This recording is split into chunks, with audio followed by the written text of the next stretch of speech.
阿伯級啊，我係阿詩。今日我哋整薄餅菜。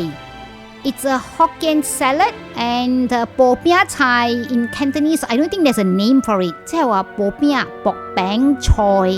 我哋今日咧係整嗰個薄餅嘅餡啫 ，which we will use it for many other snacks, which I will share with you gradually over the next few videos. So today we're just going to be doing the vegetables because I miss it so much. I've been thinking about my mom, my grandma, my great-grandma, because this is what we do every festive season. We will be serving this 薄餅菜。Let's start。今日嘅 recipe 咧就跟我嫲嫲嘅 recipe 嘅，我就打電話俾我四姑姐喺新加坡啦，就佢同我 share 咗啦，我嫲嫲係咁樣整嘅。So start with the carrot. Carrot 咧其實you just use a little bit for color only. 扮光or you call it jicama. So 呢個咧廣東話係叫沙葛啊嘛，係咪？咁啊，你就起咗個皮啦，洗乾淨佢啦。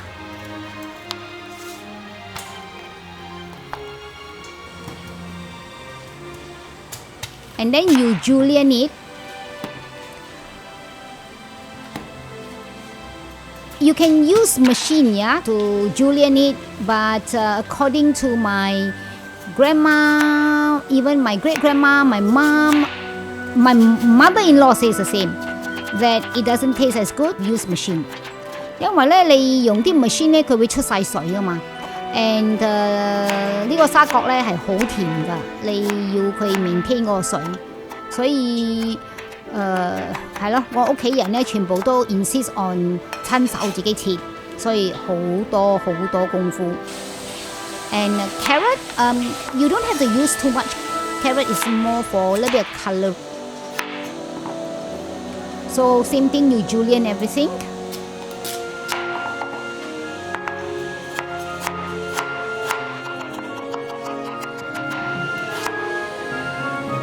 你睇我切咧，我啲功夫都係麻麻就，我切得好慢。以前後生咧好命啊嘛，呢啲嘢我唔使自己煮噶嘛。而家嚟到香港冇辦法自己嚟。高麗菜 yeah 咁啊高麗菜 this Chinese cabbage, this is a very important ingredient for Hokkien dishes. My grandmother used this cabbage a lot in her 薄餅菜。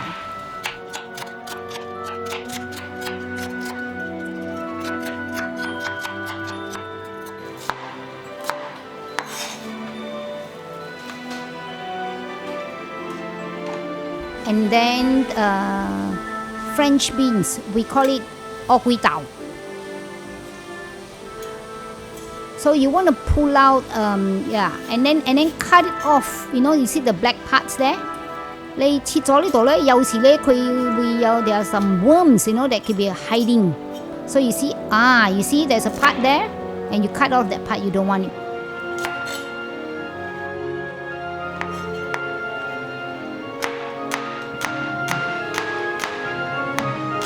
it.You can cut it long.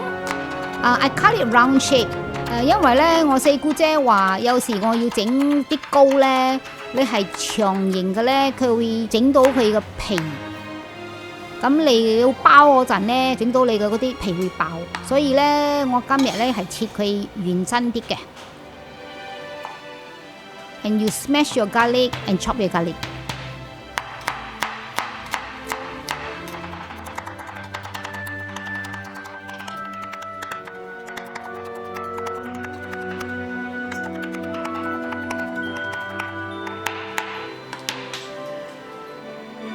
豆瓜 which is firm tofu. Same thing, you julienne it.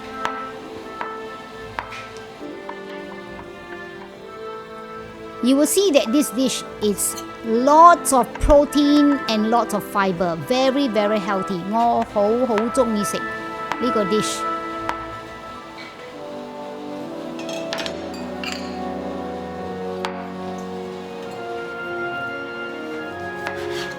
花腩飛水，你飛咗水咧，你就開始切啦，一片一片啦。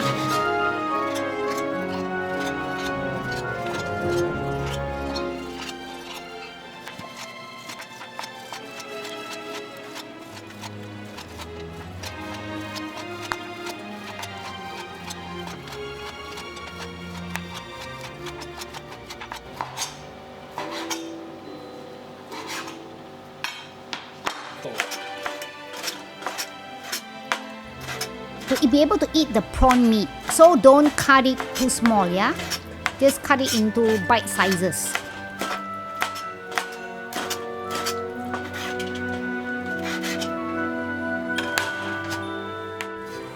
咁我就用咗豬油，你驚嘅話，你咪用其他你中意啲油啦吓。咁啊，首先呢，就炒咗你個蒜米啦 ，followed by your pork belly。咁啊，佢差唔多熟啦，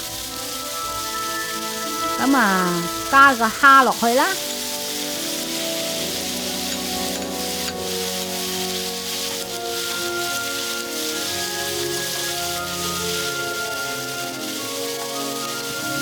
咁我覺得好似個油冇咩夠，我加咗少少油落去。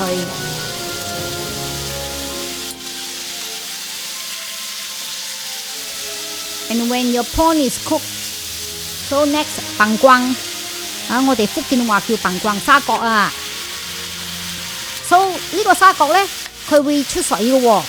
咁你炒佢呢，炒到佢出晒水唔緊要㗎，佢出晒佢又縮晒啲水 ，and then it changes colour。And that's when it's the sweetest。之後呢，你就加你嘅 carrot。你中意靚啲㗎，咁你 carrot 咪多啲咯。啲顏色俾佢啲顏色。但係 carrot 呢，就唔係個 main thing 啦 ，main thing 係嗰個棒光高麗菜。Yeah, jicama and cabbage. These are the two main vegetables ingredient. 咁啊 cabbage 咧，點解而家先加呢？因為佢都會出水嘅，咁你就唔要炒佢太耐啦，如果唔係佢會出到好多水。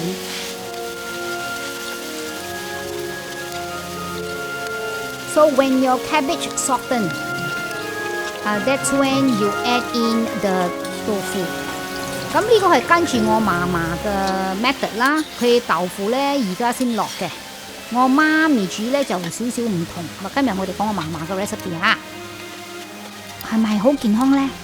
有肉啦，有蝦啦，有豆腐啦 ，all your protein is there, and then your French bean there's also high protein， 係咪好健康呢？ And then you put your French bean the last because you don't want it to be too soft. Yeah, you still want to have a little bit of crunch, so you put French bean the last. 你加咗豉油啦。For flavouring, you put in your pepper。咁我中意 pepper 噶嘛，我就會加多啲噶啦。There are many ways to eat this 薄餅菜 with. One of it is fried sweet potato mochi. We call it 椒糟炸棗. Click on the link here and see how to make it. And over the next few videos, I'll also be sharing with you a few other ideas how to eat this delicious 薄餅菜。我覺得啲味呢又差唔多啦，唔使加鹽啦，豉油夠鹹，so OK 噶啦。